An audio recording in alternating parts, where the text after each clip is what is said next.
Hello and welcome to the Survivor's Guide to Life on KPCA Petaluma 103.3 FM. I am Jenny Stevenson, your host, and joining me is Dr. Peter Bernstein. Today's show, we will continue in our series on how to survive through adversity. Dr. Bernstein, or Peter, as he likes to be called, is a coach and mentor with 49 years of experience helping people survive and grow through trauma, struggles, and hard times, the stuff of real life. The goal of our series is to help you discover what we've experienced, that adversity is more than a trial to endure. It can be an exciting opportunity to learn, grow, and thrive. You said experienced, like in the past? We're done with it? I hope not. No, I think we're still experiencing. I hope it'll come again. No, we're still experiencing resilience through adversity. Yes. Yeah, we really are. But this is an interesting day. I've listened to a couple of our past podcasts, and I love them. Not because we did them, but because of what we're talking about. And I realize how helpful they can be to people when they're in the midst of struggle, as caregivers, as people who are going through difficult times. And we all need it. We all need the support, we all need the perspective, and no matter how many times we talk about it, I realize from my own experience, it really helps to hear it again, to remind ourselves that there's more than just the emotionality of the experience, which is hard, very difficult. Yes. But I wanted to go back to something that came up for me, and someone who's very special to me, and I don't think he realized how special he was. And it was my high school and junior high school, and actually came up to college at one time. It wasn't a good visit for me, but he was a man that I had great respect for, and he was a man that had a character and a decency and an integrity as well as the skills at a time when, boy, I sure was in trouble, and I lacked a lot of consistent mentoring from a man who had the integrity and who was right there in the front lines with me, and he was my wrestling coach, and it was Walt Shawcross. He was an icon in New Jersey, in the wrestling world, in the athletic world. He was an icon in Union, New Jersey, where I wrestled. An outstanding man. And I knew him for a long time because he kind of plucked us off the streets at times and got some very good wrestlers. Almost literally. Yeah, he was good. He was good that way. I knew him, I think, since 6th or 7th grade, right through college, parts of college. But he was an amazing guy, terrific. And I was a guy who was really in trouble personally. I certainly had some serious attitude problems. And having someone who had the ability to be authentic and truthful and honest in a loving way, but strong. And he emulated and emanated character and integrity and decency, as well as being an incredible athlete himself. But what a guy. And he certainly knew me, because when I was not doing well with attitude, it was like, you're not wrestling this week, and you're not going to be on the varsity lineup at all. And he didn't like my attitude. He called me on it, and he'd say it was affecting my work as a wrestler, and he was on me. And he was always right, and I knew it. And I needed somebody who I respected and looked up to. As big a chip as I had on my shoulder, this is a man who hung in there with all of us. Really a wonderful man, and I've carried him deep in my heart. And as far as when I heard that he had passed away this week, he had 93 years old. One of the things that struck me was he is one of the core mentors in my life, and the impact of what he had on my life, it reaches right to this day. And I realize so many things that I do today have to do with having wonderful mentors, and Walter Shawcross was one of the really good ones, and he was an early mentor. He counteracted a lot of bad things going on in my life, and he always was solid as a rock. And with him, yeah, there were consequences for bad attitudes. I'll tell you, it was like not that he confronted you. You were going to feel the price of being in trouble again. And I was getting in. Now that I look back, I was in a lot of trouble. And I was still on the wrestling team. It was one of the most solid things in my life right through to college. And most of my friends were superior athletes, and I was too, except they didn't have the attitude problems that I did. And they went on to do very well themselves in many ways. And some not. But, that's life. But anyway, I want to just offer my condolences and my heartfelt appreciation and gratitude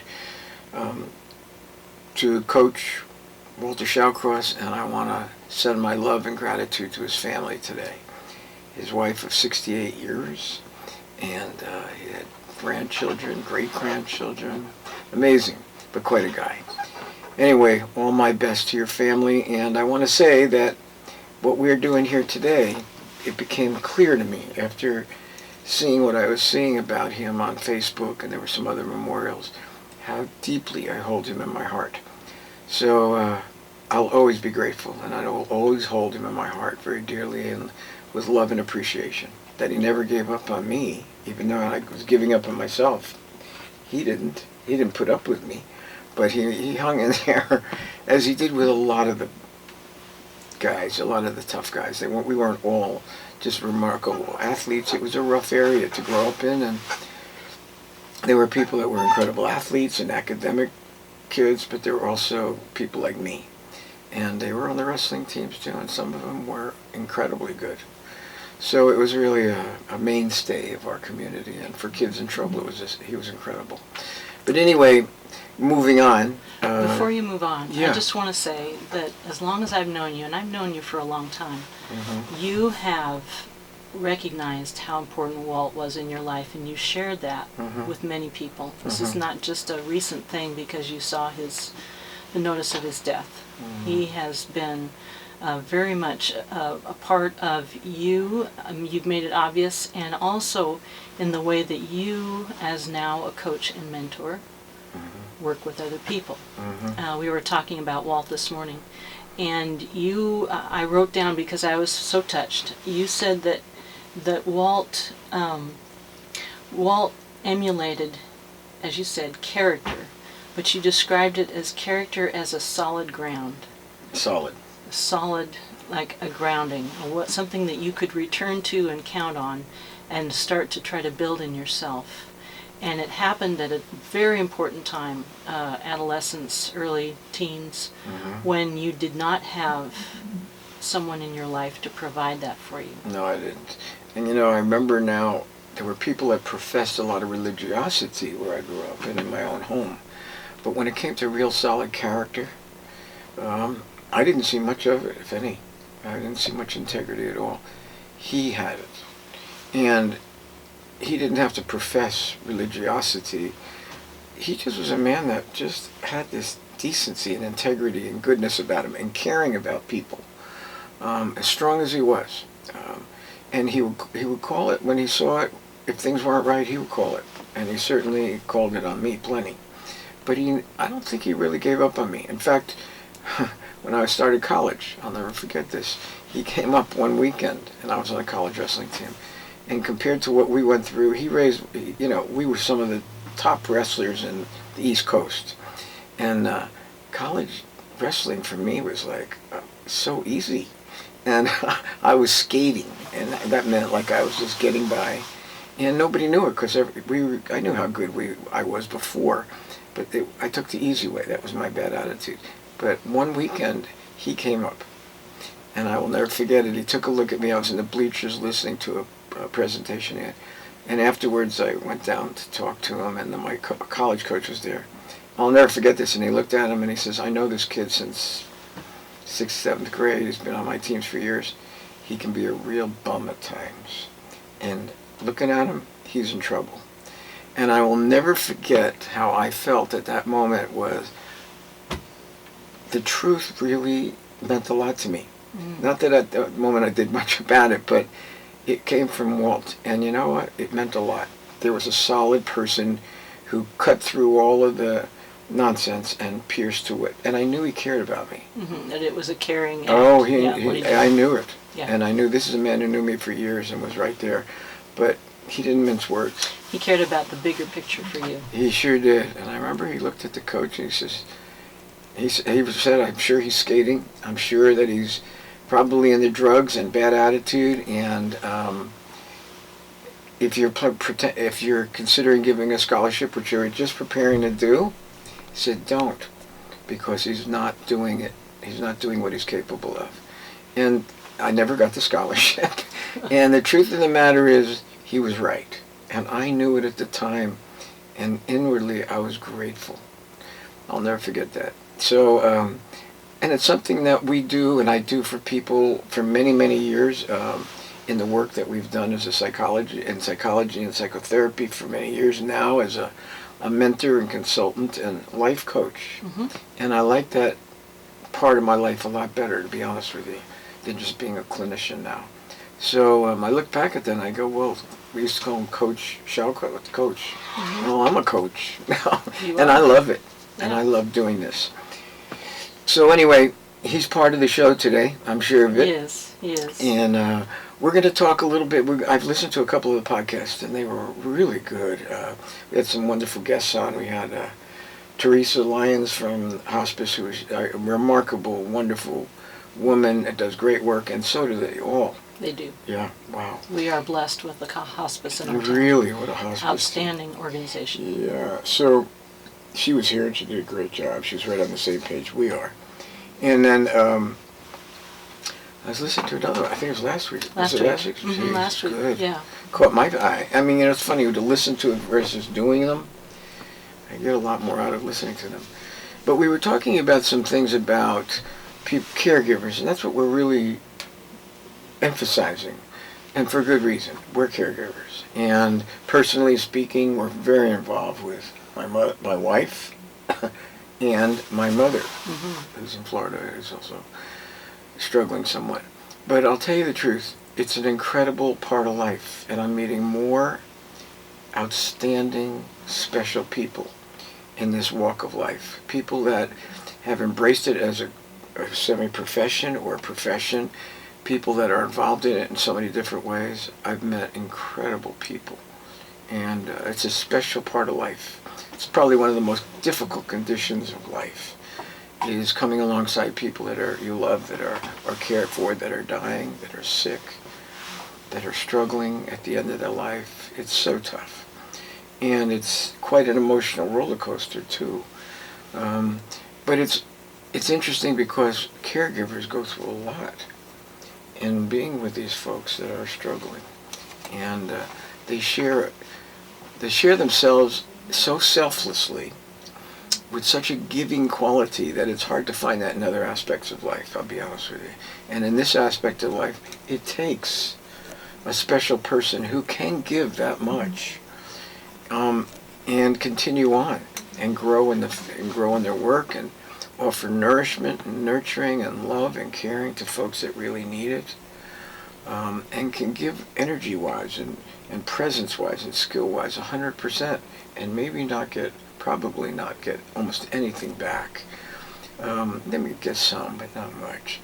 I just really have a great empathy for caregivers of all kinds, nurses, doctors, elder care workers, geriatric, everything. There are so many caseworkers, you name it, but we're part of it.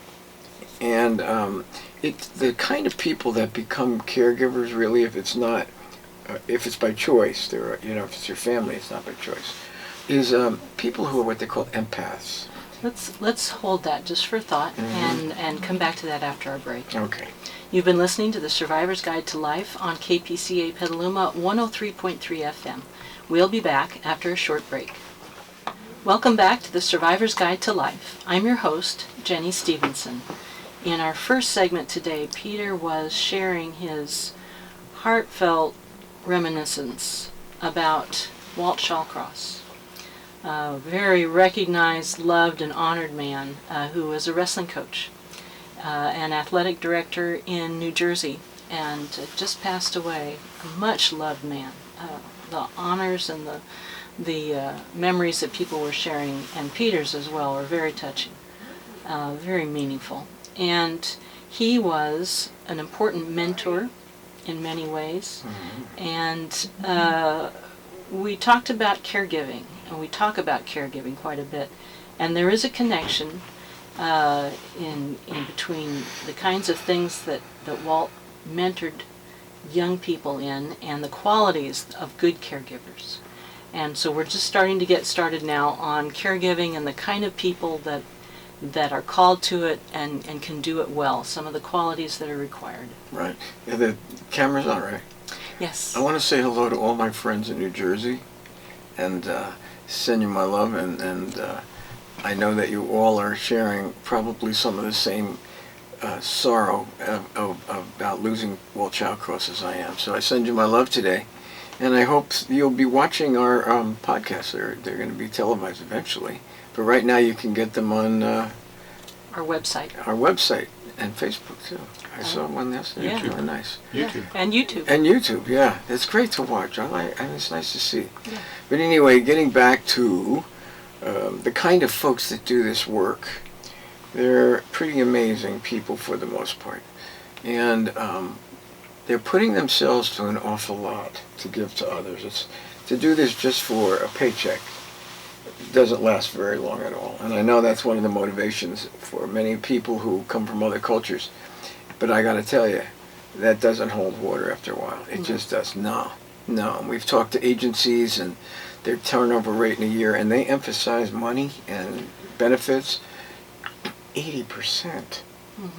That'll tell you money isn't enough to hold. It's not the answer. No. So the key really is looking at these folks and looking at something that happens.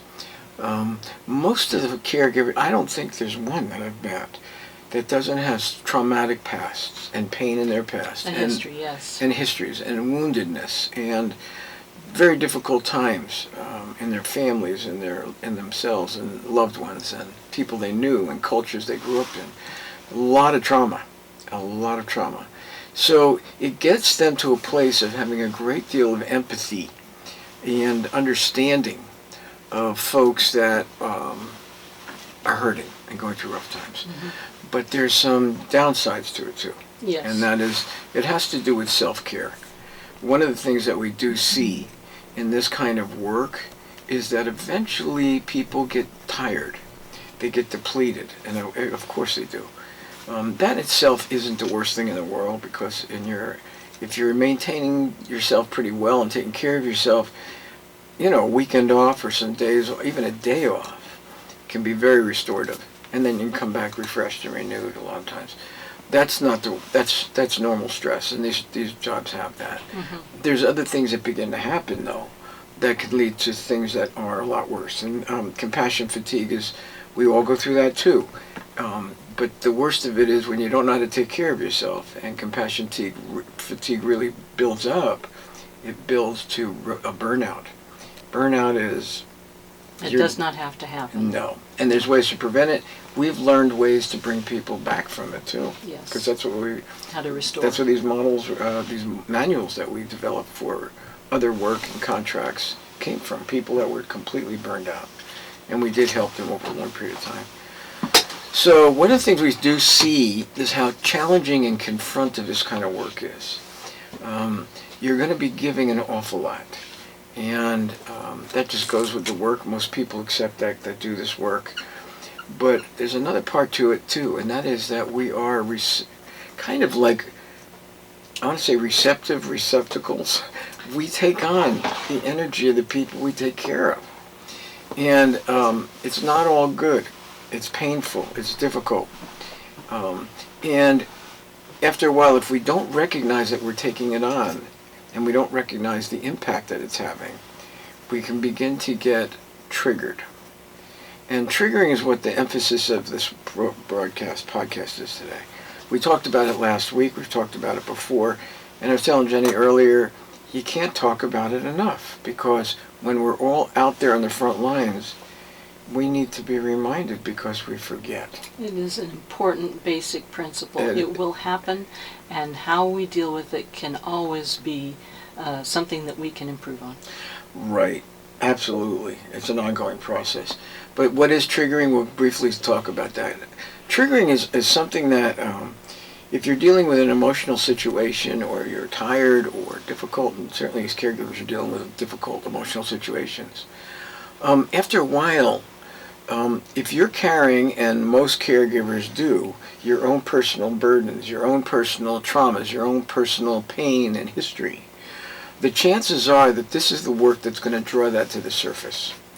And it could be from emotional exhaustion. It could be from the energy you're taking on from a very difficult situation. It could be situations that are similar to things that you've gone through in your past, and that we call that state-specific triggering. And when that happens, all of a sudden, your old stuff begins to come up too. The emotions, the reactions, whether they were good or bad, come up with it, and so does your pain. The key really is to begin to recognize it, to know yourself, to know more about yourself, and how to pay attention to who you are and what you carry, what it feels like. You don't have to be cured, but you got to know who you are, and you got to know where your pain is and your history and how it affects you.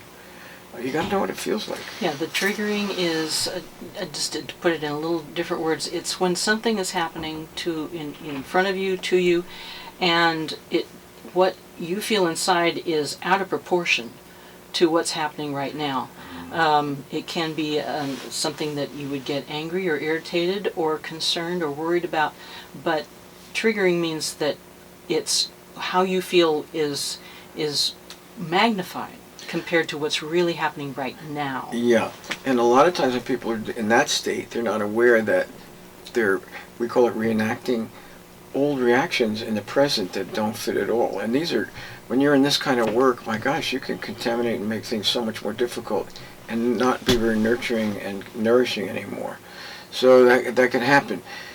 I guess that what you talked about is it's almost like having one foot in the present and one foot in the past all at once. Right. And that doesn't have to be the worst thing in the world if you know yourself. As long as you're aware. Aware of who you... That might be simple, but it's not easy. No. You got to know what it feels like. You got to know who you are. What you need to do to get familiar with triggering is, number one, to know who you are, what you feel like, what you carry in your bodies, what your reactions are, who you are. And you've got to be able to be pretty familiar with that. Not cured and healed, but you got to know yourself. It's when you don't, and these triggers go off, the reactions begin to come. Not responses, not being responsible, but reactivity. That usually has nothing to do with the present. Unless you're in some kind of crisis and you got to move really fast and be reactive and responsive at the same time. Most of the time, it doesn't fit. These old reactions come up, and you're almost behaving like you did when you were in the past, in your own life, at another time in your life. That doesn't really work now. It doesn't fit for where you are now. No. That's right. And there's a couple of things that can cause that, taking on other people's energy. And in this work, it's inevitable. Mm-hmm. You've got to know what that feels like, compare it to who you are. Yeah, so you have said sometimes when, like, if you walk into a room with someone and interact with them, do you feel differently than when you walked into the room in the first place? Has something changed inside you? Yeah, and let me tell you, that's a good barometer to get a reading on what's going on, particularly with people who can't convey verbally anymore what's going on with them. But yes, that's right. And you begin to get a feel for, wait a minute, I wasn't feeling this way before. Yeah. But right now, my energy's really low, and I feel really luggy, and my brain isn't clear. What happened? Because half an hour ago, I wasn't feeling like that at all. Yeah. You're beginning to take on the energy of someone else. Empaths do it all the time. So they have to be even more tuned in and more sensitive to themselves, and constantly, I would think, on an ongoing basis, check in with themselves to see what their emotional states are, to see what they feel like physically, to see how they're thinking. And through that, they begin to recognize who they are and what's familiar to them about themselves, and these other things that aren't about themselves, but they're absorbing other people and other people's energy. and emotionality and difficulties.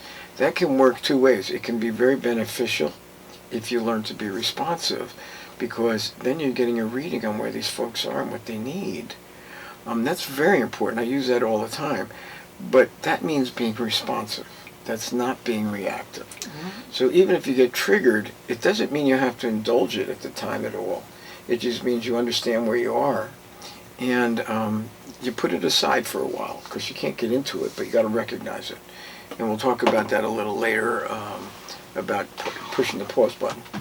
But in the meantime, it really helps to understand who you are, what's going on, what you're picking up from these folks, and it also teaches you how to respond more sensitively and more appropriately to what's going on in front of you. Without that felt state, now I'm not talking about emotionality now, without the felt state, our normal intuitive capacities, we're really running at a handicap. And I know plenty of people do shut that off. It's a mistake, because it helps us get readings on situations, and we get a more full picture and then know how to respond better.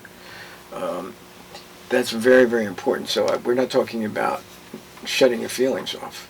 No. We're talking about the emotionality that goes with old experiences and old wounds and old pain that's re-emerging.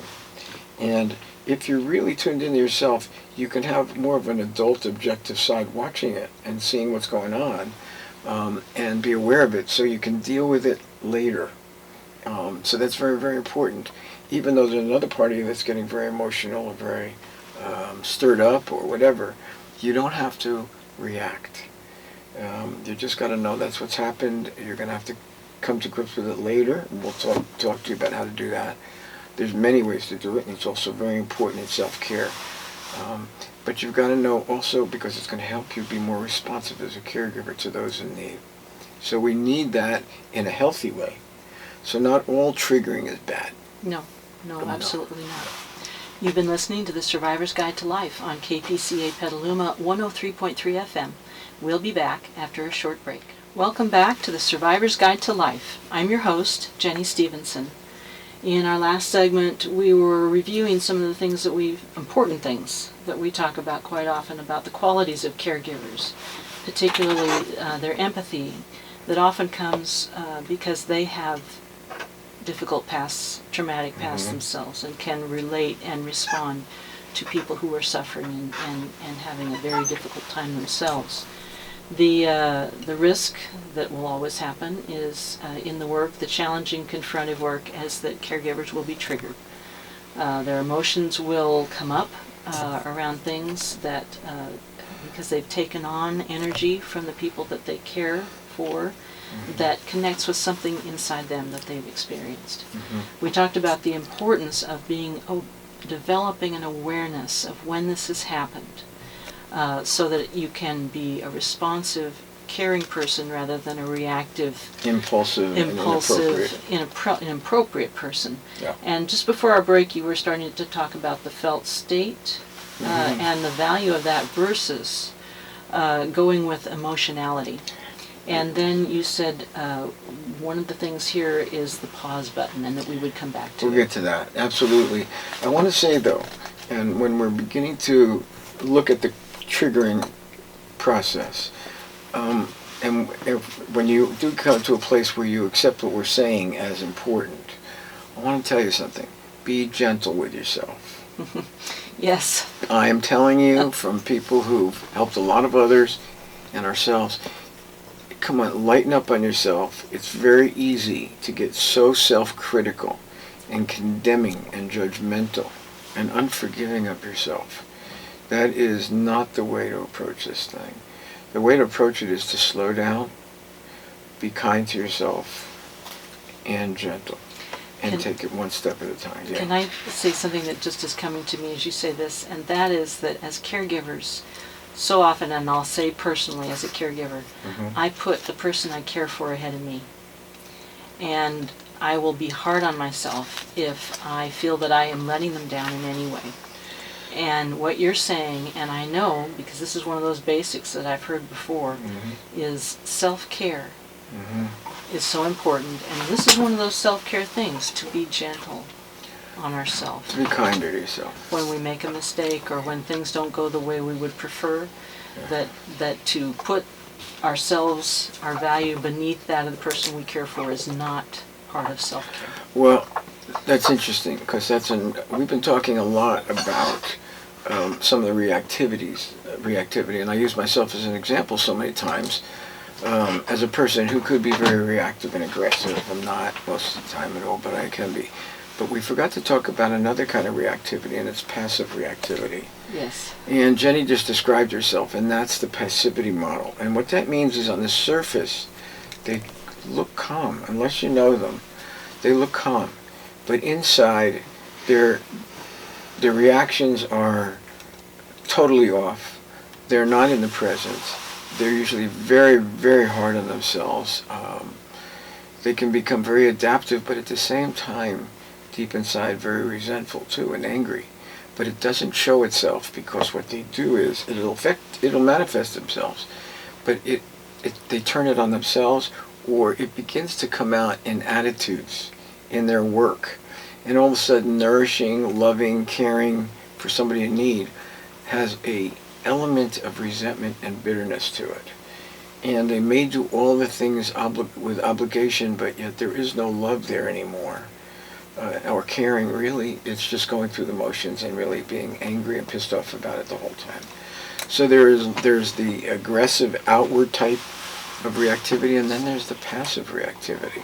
Both of them can be very destructive unless you know yourself and you know about yourself. Because once you have that awareness of who you are, you can slow yourself down and become more conscious of making different choices. And that's the great part of it most of the time, really. You can say, yes, I feel that way and I know it's me. And that's the way I act and react. I don't always know everything about where that comes from in my past, but I may need to find that out later. But it does kind of help us to go, okay, slow down. Now take a breath and make a different choice and have your actions. And again, if you're in a crisis and there's an intensity to it and there's an endangerment to life, and that's different. You better have reactivity and the hyper alert reactions that go with that in both states. That is still appropriate in that situation. You need it. Yes. So it's not always bad, but truthfully, you don't need it all the time. No. And you don't need to tear into people because you're upset. And that can happen. We've seen it happen many times. I've seen it also, interestingly, in people who are helpers and dealing with the military. I know we've had some interns at our institute, and wonderful guys. And we'd have somebody, a warrior, a veteran, come in, and they were in trouble. And even during the interview, it was always amazing to me how some of the folks working for us would be triggered, not into anger, but into identifying so quickly and so fast. They would actually want to do whatever it took to help that person right away, and they were out of control. It was a rescue. A real rescue. Yeah, but it was not just about this person, it was also about themselves. And they made the work so, what I call contaminated and difficult, and actually it got dangerous. And I remember backing off some of them, really well-intentioned veterans, and say, back off right now. This was what happened to Chris Kyle. That's right, yeah. And that was a heartbreak, because we had talked to some of the command and Navy SEALs at the time and said, you better look out for this. We're seeing it.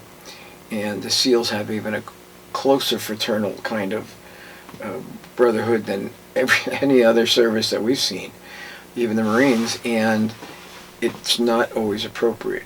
And they're going to jump in to try to rescue their brothers and sisters, and sometimes they're not equipped and they don't know what to do. And they make things a lot worse and endanger themselves and others. And Chris Kyle, of course, and his buddy, they were both killed and shot in the back by somebody they went to rescue, a Marine who was psychotic. And he shot both of them in the back at a firing range. So to me, they went into rescue, but I would ask at the time, and I don't mean anything, God, I'd be careful about this. I wish I could have been used as a consultant then. And they would have come to me before they did anything with this fellow, and I would have said, don't take him near any kind of firing range or any kind of weapon. He's too dangerous. And I know you guys mean well, but this is not an appropriate type of helping. That's one of the things that happens when we're triggered, is that our perceptions, our discernment is clouded. Yeah. And we miss the cues about how to be positive, constructive, helpful for the people we care about in this situation. That's right. And I remember on an interview of Chris Kyle, I remember after he came back after his last combat mission, and he was struggling. And I remember a psychologist at the VA had talked to him about, tried to get an idea of where Chris Kyle was, and he said, well, you probably feel bad that you killed so many people and whatever. And he says, no, it was war. That's what I do. He said, what I really feel, carry a great deal of guilt about is all the guys that I didn't save. All the guys, because he covered for a lot of Marines and a lot of people in combat. Mm-hmm. And he says, it's the guys I couldn't save that I carry so heavily and I feel so guilt-ridden about. That got in his way. That's what got triggered. Yeah, that's what got triggered. And he wanted to make sure he never did that to anybody again. But he didn't have good discernment at that point. He needed some support. I felt really badly about that. To be honest with you, we were involved in different points. I think that we were involved with the Navy SEAL Foundation, and we had just helped some SEALs. And I remember feeling terrible about it, because I just had talked to some of my friends who had been retired in command. I said, you got to look out for this. And boom, well, it's a week later, Chris Kyle and his buddy were killed. So yes, those things happen. So, and that was a triggering. And his was to rescue this fellow who was a psychotic Marine out of his feelings of being wounded with guilt that he was carrying, that he couldn't be back there for another tour of duty to help more Marines and save them. And he carried that very personally and very heavily. He was a very courageous, heroic man. I mean, honestly, incredible. So that was a triggering, and that's how destructive it can be. He was acting at that point as a caregiver. He was. Oh, yeah. This was an extreme case of caregiving. And I know we talked this morning about some of the things that you can do. We started with the first one, which is, we got started on that, which is be gentle with yourself. Mm-hmm. You're That's not right. going to be perfect, and you're going to need to forgive yourself, because it will happen. You will get triggered. That's right. The next thing that we were going to mention was this: get curious about your triggers. Start to take a look at them. That's right. And I noticed the first sentence here, and this is out of our manual. I love it, so I'm going to read it. It's ours anyway. I said, you can't, whoever wrote this, who wrote this one? Was it you? I did. Oh, okay. It says you can't change what you're not aware of, and your triggers can be opportunities for healing and growth, and that is the truth. So check your emotional state often and develop an increasing sensitivity and awareness to how you personally feel when you're triggered. Learn to recognize the signs and symptoms. Do you feel a calmness and a peace, or are you tense and stressed? How does your body feel? Do you have a stiff neck, a tight jaw, upset stomach? Is your heart pounding? Do you feel heavy, sluggish, numb, or wired, shaky and jumpy? Are you thinking too much or even obsessing over something that happened a long time ago, or something that just happened but is really just a little thing? This is like having two views of yourself, the part that feels emotionally triggered and the part that can be objective and be an observer. Basically, this is a really good plan to begin to step up to recognition of triggering and what it feels like. So I thought that this was a really, like, getting to the point. It is, and it's in language that's not clinical or complicated. It's very accessible. And we want to make sure that we don't put this in clinical terms, because we don't want to trigger a stigma and people going, I don't want to get near this. This has nothing to do with And that's one of the things we're so conscious of these days, is we're not interested in causing stigma and negativity in anybody's mind about themselves. Unfortunately, clinicians, just by the nature of who they are and what they do, can do that. And we want to make sure that we don't. We learned that from the Navy SEALs. We did. Yep. We did. I have a suggestion. I'd like to spend more time on this, but we got to take a break. So let's do that now and come back and get more into this in depth. Yeah. You've been listening to the Survivor's Guide to Life on KPCA Petaluma 103.3 FM. We will be back after a short break. Welcome back to the Survivor's Guide to Life. I'm your host, Jenny Stevenson. In our last segment, we got to talking about what to do, how to recognize when we've been triggered emotionally. Right. We talked how to begin to recognize. How to begin it. And the first point that we made was to be gentle with yourself, realize this is going to happen, forgive yourself, and then keep going. What you need to do to keep going is to develop your awareness. We can always be more aware. And our suggestion for developing more awareness is to get curious about your triggers. And Peter, you read something out of our manual that was very practical, very helpful. And I wanted to leave time to really dig into it. Okay, one other part that I see here, make sure you resist the temptation to avoid or deny your triggers, or that you've been triggered. What we resist, we wrote this, I think Jenny wrote this, what we resist persists. Yeah. And builds up to more unresolved emotional baggage and charge, and we don't want that. That gets pretty toxic, and that can happen. And for caregivers, it's lethal to carry these burdens and not deal with them, because they have a negative, a cumulative effect. We call it toxic buildup emotionally, which leads to eventual, certainly emotional exhaustion, but eventually burnout.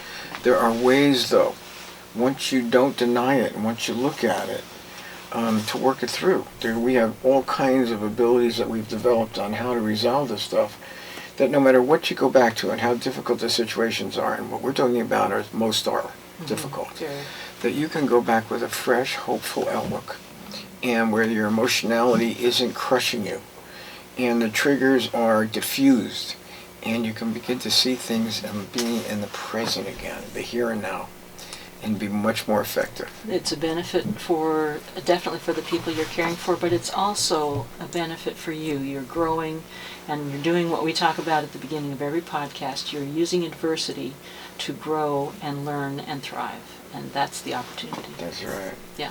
Yeah. I don't know what our timing is.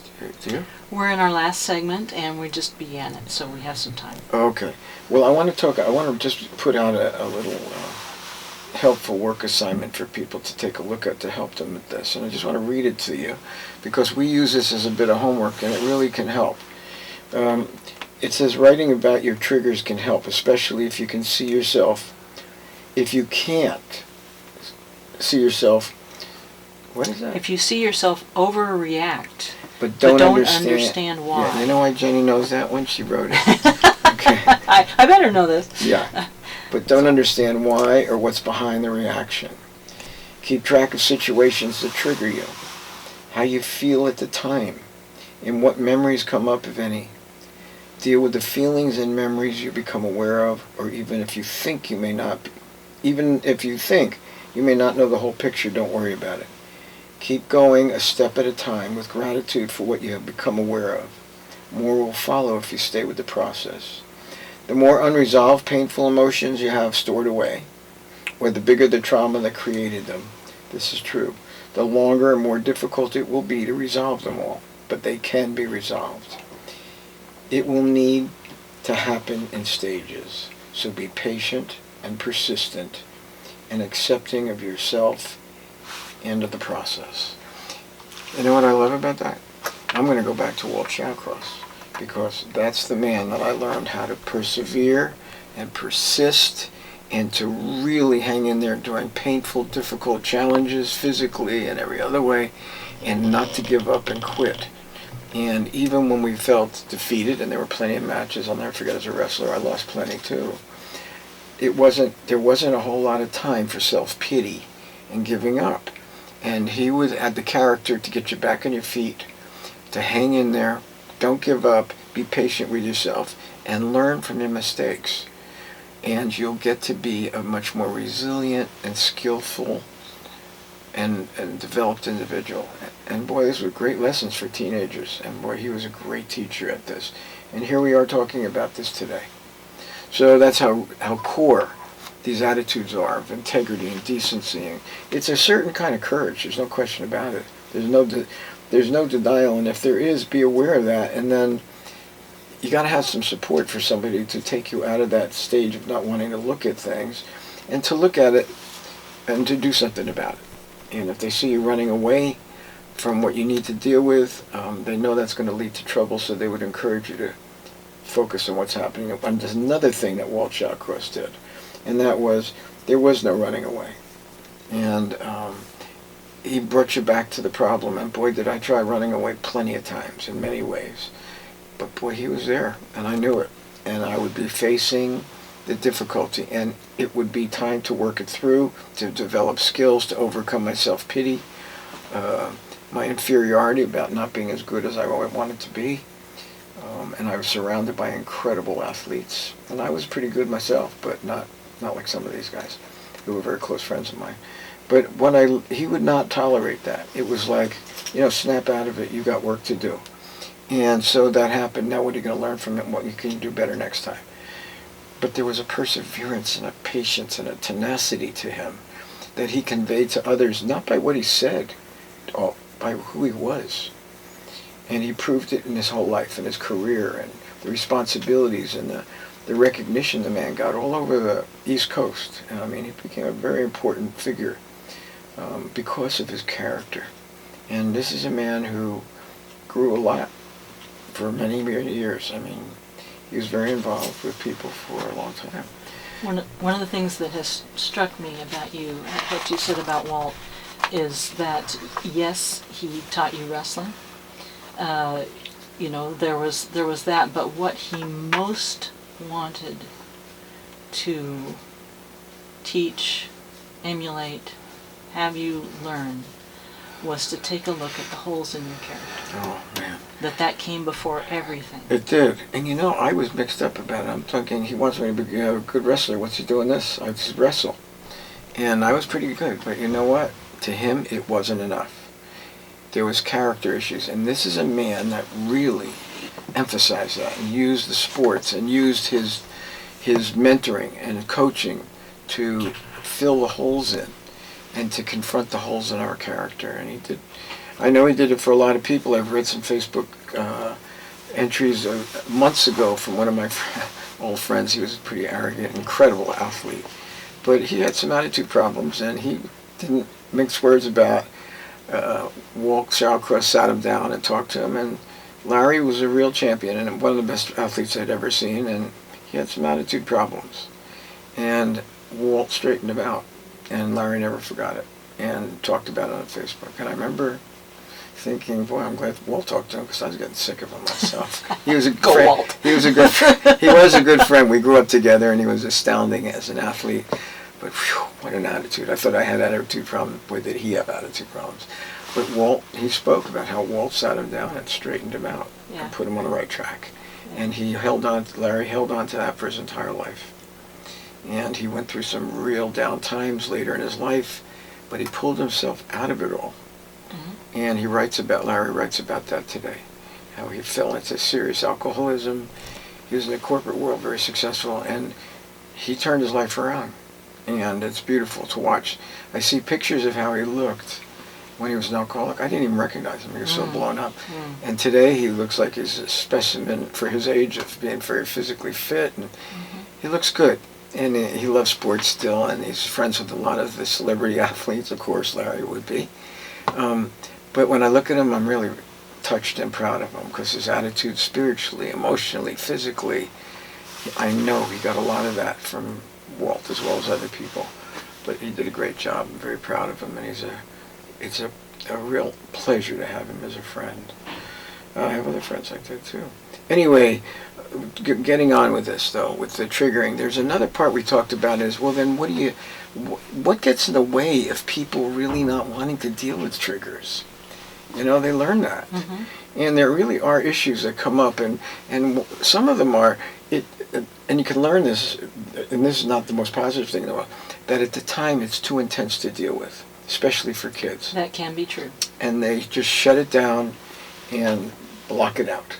And they're not ready to deal with what's come up. No matter how it's been provoked, they know it's not it's not a time to do it.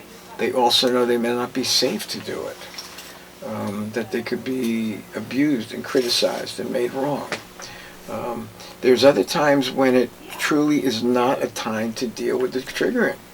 You know, if you're raising a parent, you're a mom, and you get triggered, you can't just dump all over your kid. So there are times you can feel it, know it, but don't act it out. Yeah, it's not to bury it forever. It's just that it's not Temporary. the right time. That's right, and that will stop you from dealing with it at the time. And the other is that a lot of people aren't raised with understanding how to cope. They're not raised in a family knowing how to cope and deal with the processing of difficult emotional material. And that carries, and they didn't learn it from parents who didn't know how to do it, and they carry it forth in their own lives, and it gets them in trouble. So the key really is, these are some of the things, and there's more, that get in the way of people wanting to even deal with their triggerings, and yet I highly and strongly encourage you to wake up, not to let these things in and of themselves stop you. Because you're going to have to deal with the repercussions of those triggerings that have been stimulated. There will be consequences. That's right. And we have a way of dealing, we have numbers of ways of dealing with it, real ways of dealing with it. Of course, if it affects your body, and it does, we have a body work to help people recover from trauma and difficulties. And I'm not talking psychotherapy. I'm talking about trauma recovery, body work, and we do a great job with physical pain. There's also a thing called pushing the pause button. And I think we've talked about it before. Jenny loves this one. It bears repeating. It is important. Yeah, and we use this a lot with veterans. Yeah, we did. We did When we did our training. And it worked. But it's really a very important thing because it helps you establish a boundary between yourself and the other person. And I'm not talking about cutting them off, but knowing the difference between who you are and who they are. It also helps you recognize if you've been stimulated and you've been triggered. You've got to know that you can put a hold on it, because it really may not be appropriate to deal with your own emotional material at the time. You've got to take care of the person in front of you. That's your responsibility. Yes. But later on, you got to unpush that pause button and deal with what's ever been triggered. There's many ways to do it. Many approaches. Ours is certainly working with doing the body work. We feel it's very important. Coaching and mentoring and consulting and supporting, we do a lot of that. Excuse me. Let's see. I think our teams, being part of a team. That's right. We work in teams. People can help you see when it's happened. That's right. And hold you accountable in a loving way. And supportive, not like supportive way. Not mean-spirited. No. But no, absolutely. There's a lot of things to do, but understand with the pause button, that doesn't mean you're not feeling what's going on. You're not invulnerable. It just means you're not acting it out in the present, and you're going to take care of it later through having a good cry, letting down, going to the gym, taking a good run. For me, riding my horses and competing, anything with an adrenaline rush, I'm thrilled about and I love. And that really kicks me in the endorphin range, which is my favorite drug, endorphins. I feel so good, I don't feel any pain for a while. Oh, yeah. But the truth of the matter is it gives me a break, and because we deal with pain constantly. There are so many things that you've got to do. Self-care. That's self-care and respite care, and it has to do with unpushing the pause button later. And so we feel that the pause button is one way to cope with triggerings. Now there's two other possibilities for triggering, and that is pushing the off button, and this one you got to be aware of, is keeping the on button wide open. Okay. When pushing the off button, there are times when you really need to be careful. If you're in an endangered situation, and we've had those at our institute, we've dealt with certain people that are dangerous, you can't be vulnerable. And you have to be very careful, and you've got to be prepared. And that means you're not going to let any of this destructive, abusive garbage come in on you, and you're going to shut it out like it's like a stone wall. The other button is the on button, which is something that you would utilize with intimacy and openness and healing and being in a safe place with safe people. So there is a time for that. And that means you're wide open. There are no boundaries. An intimate love relationship, there shouldn't be boundaries. It's appropriate at that point. It is appropriate to be wide open. It's nurturing and loving and restorative. Pause button is the most appropriate thing to do when you're in the world that we are in. And that means you're going to feel, but you're not going to react, you're going to respond. And you are going to monitor your reactions and have responsible actions. But later on, you're going to definitely have to unpush that, and you're going to feel what's been stimulated. That's a responsibility that you've got to take seriously.